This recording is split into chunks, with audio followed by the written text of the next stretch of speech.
playoff. They would need some absolute chaos to get in. There's an outside shot, but it's pretty slim. Auburn, a 7-loss season for the first time in a decade. Let's get back out to Tuscaloosa. Welcome in SEC on CBS lead analyst and former college and NFL quarterback Gary Danielson. Alabama having its way with Auburn on this night, scoring a touchdown on 6 of their first 8 drives, Gary. Bryce Young accounted for 4 of them, likely played in his last game in Tuscaloosa. You've watched his career mature there in Tuscaloosa. What's number 9's legacy at Alabama? Wow. I mean, quarterbacks at Alabama are expected to win national championships, and he just didn't put that feather in his cap. But the way he played, the way he led, for his years here, Alabama was the team to beat. They just couldn't quite get over the hump. Last year was the injuries to the wide receivers late in the season. I think that really changed the football team, and when they played Georgia, they didn't have enough firepower. This year, I think that injury to Bryce Young really changed Alabama. They didn't get the work in their young receivers. I really believe they're playing their best football right now, but as you said, it may be a little late. A lot of stuff would have to happen for them to get into the big argument. You know what it takes to play in the National Football League. From what you've seen of Bryce Young, does he have what it takes to play at the next level? Oh, of course, of course. There's a lot of different sizes and shapes, but, he has the anticipation, the quick feet. He doesn't get hit hard a lot because he can just feel the pass rush in a lot of different areas. He understands defenses. We talked to Bill O'Brien, a former offensive coordinator for the New England Patriots when he had Tom Brady and, of course, a head coach. And he said he actually learned things from Bryce of how a quarterback thinks and what he looks at and how long he feels comfortable in the pocket before he has to make decisions. So, yeah, he's got a good package. Now, he does have to find a team that kind of builds around what he does well. Alabama built around him. They changed their style of offense. He likes to drop back. He likes to kind of read the defense. He doesn't like a lot of play-action pass. And to use him properly, they would have to sell out to him, much like Miami. The Dolphins have sold out finally to Tua, and Tua is finally finding his game in the NFL. Threw a touchdown in 26 straight games. Set an Alabama record for consecutive games where the passing touchdown had been tied from the man you just mentioned, Tua Tagovailoa. Meantime, for Auburn, they lose 7 games for the first time in 10 years, looking for a new head coach, even with Cadillac Williams doing a very nice job here at the end of the season. Gary, what do you make of where the Auburn football program is right now? Well, I think it's in a lot better shape than a lot of people anticipated when the change was made from Brian Harsin. What they went through in the offseason with all the rumors and what was going to happen, and it looked very divisive within the program. But I think Cadillac kind of brought them all together. They're all on the same page right now, and they're proud of their program. They're holding this recruiting class together. Cadillac has done a magnificent job. Everyone with that program owes him a debt of gratitude from now on. I don't know if he'll be the head coach. If you ask my opinion, I think they'll go a different direction long term and keep Cadillac in a position, associate head coach, pay him good money because he belongs to be with this program a long time. But, the names have been batted around. It looks like Lane's not coming. But Hugh Freeze knows this league, and I think one of the decisions made about Auburn they're not going to go out and get somebody that doesn't know the league. And it's hard to argue that Hugh Freeze doesn't deserve another chance at coaching in the SEC. Well, Alabama finishes the regular season 10-2. You wrap up the regular season there in Tuscaloosa. Your next stop is Atlanta. Of course, you're going to go home in between. But now you're looking ahead to the SEC title game. What are you looking forward to seeing LSU as they try to play spoiler against the #1 ranked Dogs? Well, they're not as talented as Georgia, so they have to do it with a quarterback that keeps them off balance. They're going to have to score points because the way Georgia runs the ball in their play-action pass game is very difficult on any defense. Not a lot of dropbacks, hard to sack the quarterback because they don't give you a lot of those 3rd and longs. So, this is a game that Jaden Daniels and the play calling for LSU is so important.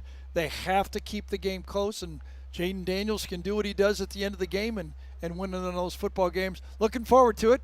Watching LSU play in the SEC Championship has always been fun in the past, but right now, this Georgia team's rolling. And the immortal words of Bart Scott. Can't wait. Looking forward to seeing you next week in Atlanta for the SEC Championship game. Gary Danielson here on HQ. Thanks for the conversation. Always appreciate the time. All right, my pleasure.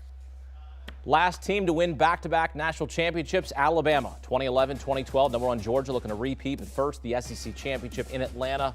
Brian Kelly and the Tigers looking to play spoiler while Georgia chases a second straight national title. You can watch the SEC title game 3:30 Eastern on CBS and streaming live on Paramount+. All right, let's get some more reaction to the Iron Bowl. Welcoming two-time Super Bowl champ Bryant McFadden and CBS Sports HQ college football analyst Barrett Sallee. Barrett, I'll start with you, the Auburn alum here, and what you saw from Alabama. If they don't lose 2 games this season, we always talk about woulda, coulda, shoulda, but this Alabama team playing well at the end of the season, this could be a team that's going to the playoff. Instead, probably not, but Bryce Young accounts for 4 of their touchdowns as he likely plays his last game at Bryant-Denny. Yeah, Gary mentioned it, that Bryce Young's injury really derailed the entire season. It sort of sent them spinning their wheels trying to figure out how to compensate, not just for his absence, but also when he came back, what they asked him to do. But if they played like this all year long, they'd be in the conversation for the playoff. I think right now it's just a missed opportunity for Alabama, a product of some lousy circumstances, obviously. But I think right now you saw them play their complete game. Look, this offense is just absolutely filthy. It looked like Auburn had something going there early on. Bam, 3 straight touchdowns. Auburn scores once more. No, three more touchdowns. I mean, this is a quick strike offense. You saw why Bryce Young is the reigning Heisman Trophy winner. It was a nice place for him to go out in an Auburn game, in an Iron Bowl that was extremely competitive. He lit it up. He was the difference in this game, and he deserves a ton of credit. And this Alabama team, they're not going to make the playoff. I think, like you mentioned, some really extraordinary circumstances would have to take place. But if that doesn't happen, I think Bryce Young's career still should be celebrated for what he brought, not just to the program, but brought to the future of this program in terms of the attitude and the identity that he set forth. Yeah, Barrett, you talked about what Bryce Young meant to this team, especially when he was not in the lineup, and I wholeheartedly agree with you. But also, let's think about the individual standpoint as well. He's probably would have been the clear-cut favorite to win another Heisman back-to-back if he was fully healthy the entire season. Because when he is healthy, I still believe he's the best quarterback back in all of college football. We just saw that today. He's so cool. He's so comfortable in the pocket. He goes with his progressions. He understands and he knows how to extend plays. And he just has a smooth release in getting the football to his pass catchers. And this team, they're much better with Bryce Young in the lineup. They're a championship caliber team in the lineup. They just unfortunately had a few slip-ups that won't allow them to get to that moment in the season. But yes, great career. I think he will probably be one of the top quarterbacks to be drafted in this upcoming NFL draft, and I think he will have a heck of an NFL career as well. Barrett, obviously there's been a lot of chatter about who's going to Auburn to take over. They lose 7 games for the first time in a decade. Cadillac Williams did a very nice job at the end of the season refreshing their run game, which was nice to see when you got guys like Hunter and Tank Bigsby and you got a mobile quarterback in Robbie Ashford. But the state of this program right now is not where we really expected when Brian Harsin took over. Hugh Freeze, a possible name here in the mix. We know Lane Kiffin, that he's out in terms of the job in Auburn, Alabama. What's next here for Auburn? Where's the conversation go for this Auburn football program?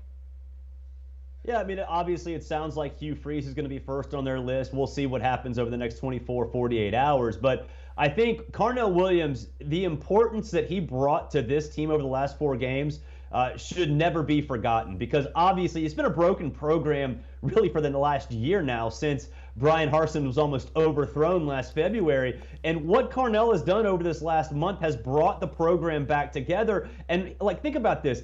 He's recruiting and winning recruiting battles without a staff in place. So I think, yeah, it was dysfunctional before, but it's almost like Harsin's absence has made this thing functional again. So I fully anticipate him to be on the staff, whoever gets the job. I do think it'll be somebody with SEC ties. Obviously, Hugh Freeze has those. Lane Kiffin obviously has those as well. And I think there are a lot of other people around that can fill that role. But I mean, Carnell Williams, when you look back, yeah, his record 2-2 doesn't necessarily jump off the page, but I tell you what, he's going to go down in Auburn history as one of the more important figures in this program's history, knowing that he brought everybody back together from what was a completely dysfunctional relationship between the administration and the football program itself. Yeah, I just am curious if B-Mac, I'll let you jump in, why we think if it didn't work at Ole Miss, and I get it, he had to deal with all the stuff before him with Houston Nutt. I get that, but it didn't work out there. Why would it work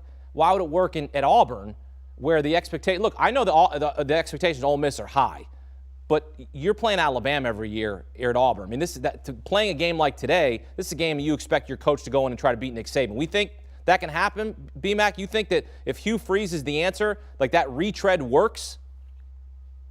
Well, clearly, you know, the powers that be at Auburn believe he is the answer. Now, let's keep it real. He had success at Ole Miss. I think during his last campaign, they were like top 5 or something like that. You know, won like 9 ball games and was able to do some nice things in the recruiting on the recruiting road as well. So if you factor in what Auburn is when it comes to tradition, prestige, and just the resources, they're 10 times above Ole Miss, in my opinion. So if you felt like Hugh Freeze had significant success at Ole Miss, not having the same resources that Auburn can provide, then one would think he would be able to do that plus more, especially when he gets his staff right there in town to be able to do what they've been called to do. So, I mean, when you look at the names that were surfacing in regards to this deal, Lane Kiffin, I think, was the #1 name. I think Bill O'Brien name surfaced as well, Deion Sanders, but clearly Hugh Freeze is the guy that they definitely believe can get their program and turn it back into the right direction. And I agree with Barrett.